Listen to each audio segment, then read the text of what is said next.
Welcome to Suman TV. నేను మీ నవీన్. ప్రస్తుతం మనతో ఆక్యుపెంచర్ హీలర్ జనార్దన్ ఆచారి గారు ఉన్నారు. సార్ నమస్తే సార్. నమస్తే అండి. సార్, ఇన్సోమియా నిద్రలేమి సమస్య వల్ల చాలా ప్రాబ్లమ్స్ వస్తూ ఉన్నాయి. ఎందుకంటే ఎన్ని నిద్ర మాత్రలు మింగినా కూడా నిద్ర రావట్లేదు, దానికి పైగా అలవాటు పడిపోతూ ఉన్నాం అని చెప్పేసి కొద్దిమంది చెప్తా ఉన్నారు. అట్లాంటి వారికి మైండ్ డిస్టర్బ్ అయిపోతూ ఉంది. సో నిద్ర సరిగా లేకపోవడం వల్ల యాంగర్ వస్తూ ఉంది. సో ఊరికే చిన్న చిన్న దానిల మీద కోప్పడుతూ ఉంటారు. ఇట్లాంటి వాటికి మన ఆక్యుపెంచర్లో ఎట్లాంటి ట్రీట్మెంట్ ఉందంటారు? ఎట్లాంటి ట్రిగర్ పాయింట్స్ ఉన్నాయంటారు? దీన్ని కొంచెం సవరించి ఇంకొక రకం చేద్దాం. ఇది చాలా Yeah. Interesting topic. ఇది Okay, sir. ఇన్సామ్నియా అనేది చాలా పెద్ద సమస్య. Yes yes. ఇప్పుడు ఎస్పెషల్గా దీన్ని మనం చిల్డ్రన్లో చూద్దాం. పిల్లల్లో ఏమైందంటే ఈ మధ్య చూస్తున్నాము, ఇమోషనల్గా వాళ్ళు బ్యాలెన్స్గా ఉండడం లేదు. Yes yes. పేరెంట్స్తో మాట్లాడడం కానీ, పక్క వాళ్ళతో మాట్లాడడం కానీ, ఫ్రెండ్స్తో మాట్లాడడం కానీ, పడిపోతూ ఉంటారు, చిరాకు, ఇరిటేషను, కోపం, యాంగర్, ఫ్రస్ట్రేషను అవన్నీ వస్తున్నాయి చిన్నపిల్లల్లోనే. చిన్నపిల్లలు ఇమోషనల్గా పిల్లలు చాలా మంది పేరెంట్స్ చెప్తుంటారు, ఏంటంటే మా పిల్లలకు ట్రీట్మెంట్ ఉందా, ఎందుకు ఇట్లా ప్రవర్తిస్తున్నారు. ఒకప్పుడు చాలా ఒబీడియంట్గా ఉండేది, చాలా పద్ధతి ప్రకారం మన ఏజ్లో మేమైతే పేరెంట్స్ చాలా ఉండేది. ఇప్పుడు అట్లా కాదు. వాళ్ళ తప్పు కూడా కాదు, పిల్లల తప్పు కూడా కాదు. ఎందుకు జరుగుతుందో అలా, దానికి ఏమైనా చికిత్స ఉందా, పరిష్కారం ఉందా? ఇమోషనల్గా వచ్చే ఇంబ్యాలెన్సెస్, కొంతమందిలో ఈ భయం, యాంగర్తో పాటు కొంతమంది భయాలు వస్తున్నాయి, భయపడుతుంటారు పిల్లలు, నలుగురితో మాట్లాడలేరు. కొంతమంది బెడ్ వెయిటింగ్ చేస్తుంటారు, కొంచెం పెద్దగా అయిన తర్వాత కూడా. చిన్నప్పుడు అంటే వేరు, కొంచెం పెద్దగా అయ్యాక 5, 6, 10వ తరగతి క్లాసుల దాకా కూడా బెడ్ వెయిటింగ్ చేసేవాళ్ళు ఉన్నారు. సో ఇట్లా భయాలతో ఎందుకు వస్తుంది, ఇదొకటి. రెండవది, కొంతమంది కాన్సన్ట్రేషన్ చేయలేకపోవడం, ఫోకస్ చేయలేకపోవడం. కొంతమంది ఉన్నట్టుండి చిరాకు, దుఃఖంతో ఉంటున్నారు, సారోఫుల్ కలవకుండా వారే అవుతున్నారు పిల్లలు. ఏం జరుగుతుంది ఇక్కడ పిల్లల్లో? ఈ ఇమోషనల్ ఇష్యూస్కి ఆక్యుపెంచర్లు ఏంటంటే చాలా అద్భుతమైనటువంటి నివారణ పద్ధతులు ఉన్నాయి. Okay okay. Acupuncture treats body, mind and soul. So బాడీకి, మైండ్ కూడా ఇక్కడ ట్రీట్మెంట్ ఉంది. మైండ్ అంటే మైండ్ రిలేటెడ్ ఇష్యూస్, ఇమోషనల్ అంతా మైండ్ రిలేటెడ్ కదా.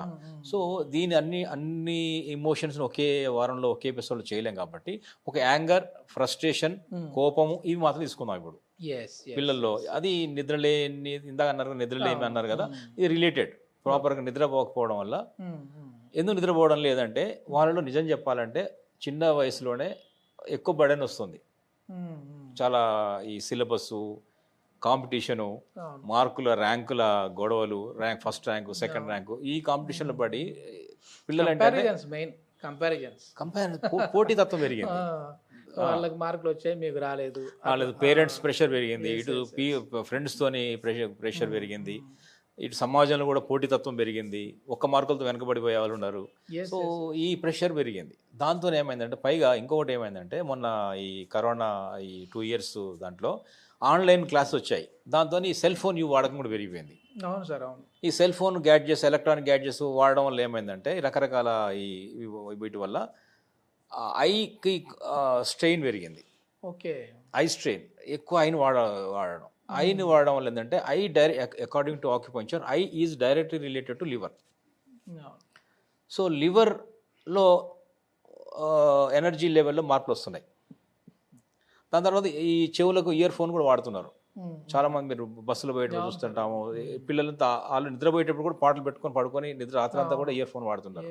సో ఇలాంటి సమస్యలు ఏంటంటే అనేక ఇతర సమస్యలకు దారితీస్తున్నాయి. ముఖ్యంగా ఇప్పుడు వచ్చిన ఫ్రస్ట్రేషన్, యాంగర్ అనే ఒక టాపిక్ విషయానికి వస్తే, ఈ ఐ లివర్ డిజార్డర్స్కి దారి తీయడం వల్ల, లివర్ ఎనర్జీస్ ఇంబ్యాలెన్స్ రావడం వల్ల ఈ ఫ్రస్ట్రేషన్, కోపం, యాంగర్ వస్తుంది. దీనికి ఒక వండర్ఫుల్ ఏంటంటే, మీరు ట్రై చేసి చూడండి. మన ప్రేక్షకులు, వ్యూవర్స్, ఆడియన్స్ చూడండి. ఒక పర్టికులర్ పాయింట్ చెప్తాను. ఆ పిల్లలకి మీరు నీడిల్ అక్కర్లేదు, జిమ్మీ కూడా అక్కర్లేదు, ఇలాంటి జిమ్మీ కూడా అక్కర్లేదు. ఇది ఏమంటే సింపుల్, ఈ జిమ్మీతో అక్కర్లేదు. జస్ట్ ఫింగర్తో, ఇండెక్స్ ఫింగర్, చూపుడు వేలుతో కానీ బొటన వేలుతో కానీ జస్ట్ ప్రెస్ చేయండి చాలు. ఒక 60 times. ఒక పర్టికులర్ పాయింట్ చెప్తాను నేను, చేయండి. మీరు గ్రాడ్యువల్గా ఒక 4-5, ఒక 10 daysలోనే రోజు చేయండి. రోజు ఒకసారి 2 సార్లు చేయొచ్చు. చేసిన ప్రతిసారి ఒక 30 seconds చేయండి. 30 seconds to 1 minute చేయండి. 2 కాలాలు కూడా చేయొచ్చు. ఒక వారం 10 రోజుల్లోనే పిల్లల్లో చాలా మార్పు వచ్చేస్తుంది. ఓకే. కోపం తగ్గిపోతుంది, చాలా వరకు కాన్సన్ట్రేషన్ పెరుగుతుంది, ఇరిటేషన్, ఫ్రస్ట్రేషన్ అవి కంట్రోల్కి వస్తాయి. వండర్ఫుల్ పాయింట్ ఇది. ఓహ్! సో ఇది ఒకసారి మనం చెప్తాను ఇది ఆ పాయింట్. ఇది ఒకసారి చూడండి ఇక్కడ, ఇది సరిపోతుందా ఇక్కడ యాహ్! ఓకే అండి. దీంట్లో ఈ ఇందా కాలంలో ఉంది కూడా, మళ్ళీ ఈ కాలంలోనే ఉంది పాయింట్. ఈ హైట్ సరిపోతుంది అనుకుంటా మీకు, చూడండి ఒకసారి. ఈ కాలంలోనే ఉంది పాయింట్. Yeah, okay. ఈ బొట్టన వేలు, ఈ second finger, okay, big toe and second toe, ఈ సెకండ్ టోకు బిగ్ టోకు మధ్యలో ఈ వెబ్ ఉంటుంది ఇక్కడ. అవును. ఇక్కడ వచ్చిన తర్వాత కింద అంతా వైట్ ఉంటుంది, కింద పైన బ్లాక్ కానీ రెడ్ కానీ ఉంటుంది, కింద వైట్ ఉంటుంది sir. White and black and white portion ఉంటుంది ఇక్కడ. ఓకే. ఒక వెబ్ అంటాం దాన్ని. వెబ్ పోర్షన్ అంటే ఇలా ఉంటుంది. ఇది వెబ్ కదా, ఇది వెబ్. సో కాళ్ళలో వచ్చే ఈ వెబ్లో ఒక పాయింట్ ఉంటుంది. It is called LIV2. Okay. Okay. Liver మెరిడియన్లో second point, 2 point number 2. Sir ఇప్పుడు మన వ్యూయర్ కి కనపడే విధంగా చేద్దాము. ఆ బిగ్ టోకు సెకండ్ టోకు మధ్యలో ఆ వెబ్లో అక్కడ కొంచెం పైన అక్కడ ఆ ఎండ్, వెబ్ ఎండ్ అయిపోయి కలర్ మారుతుంటుంది చూసారా, వైట్ కలర్ బ్లాక్ కలర్ మారుతుంటాయి. ఆ మారేదాకా మీరు పించి ఇట్లా నొక్కి చూడండి, నొప్పి ఉంటుంది అక్కడ. అవును, పించింగ్ ఉంటుంది. ఆ పించింగ్ ప్రోబ్ అంటే చూడాలి ఎక్కడ నొప్పి ఉందని చూడాలి. పించింగ్ ఎక్కడైతే ఎక్కువ ఉంటుందో అది పాయింట్.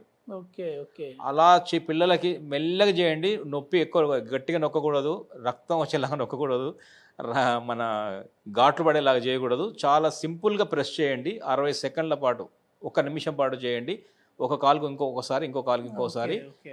చాలా వరకు ఈ యాంగర్, ఫ్రస్ట్రేషన్, కోపం లాంటి ఇమోషనల్ ఉన్నటువంటి ఇంబ్యాలెన్సెస్ చాలా వరకు కంట్రోల్ అవుతుంది. చాలా వండర్ఫుల్ మార్పులు చూస్తారు.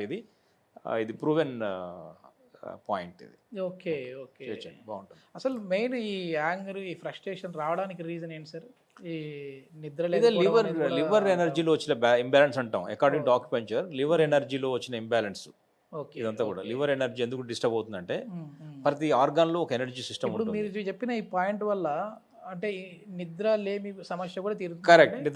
నిద్ర ఇన్సామ్నియా, నిద్ర లేమి అనే ఈ సమస్య కూడా పోతుంది. ఎందుకంటే అదే ఇంకొక విషయం ఏంటంటే, ఈ ఫ్రస్ట్రేషను, ఈ కోపం, చిరాకున్న వాళ్ళలో మేజర్ గమనిస్తే రాత్రి 11 గంటల నుంచి 3 గంటల వరకు ప్రాపర్ నిద్ర ఉండదు వీళ్ళకు.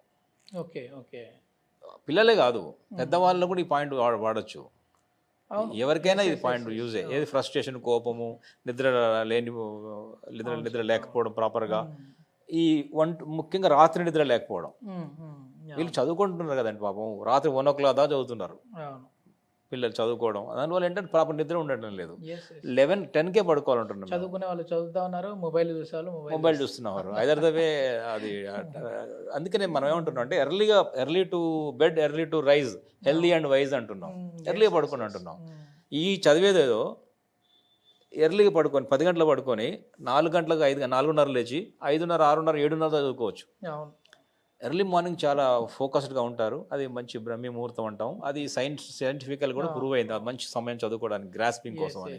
కానీ దాన్ని ఇక్కడ చేయడం వల్ల ఈ షిఫ్ట్ చేయాలి ఈ టైంని. ఏ 11, 12, 12:30, 1 గంట దాకా చదువుకునే బదులు ఎర్లీగా పడుకొని ఎర్లీగా లేస్తే ఇంకా ఎక్కువ బెనిఫిట్స్ ఉంటాయి మనకు. చాలా మంది పిల్లలు సూర్యోదయాన్ని కూడా చూడడం లేదు.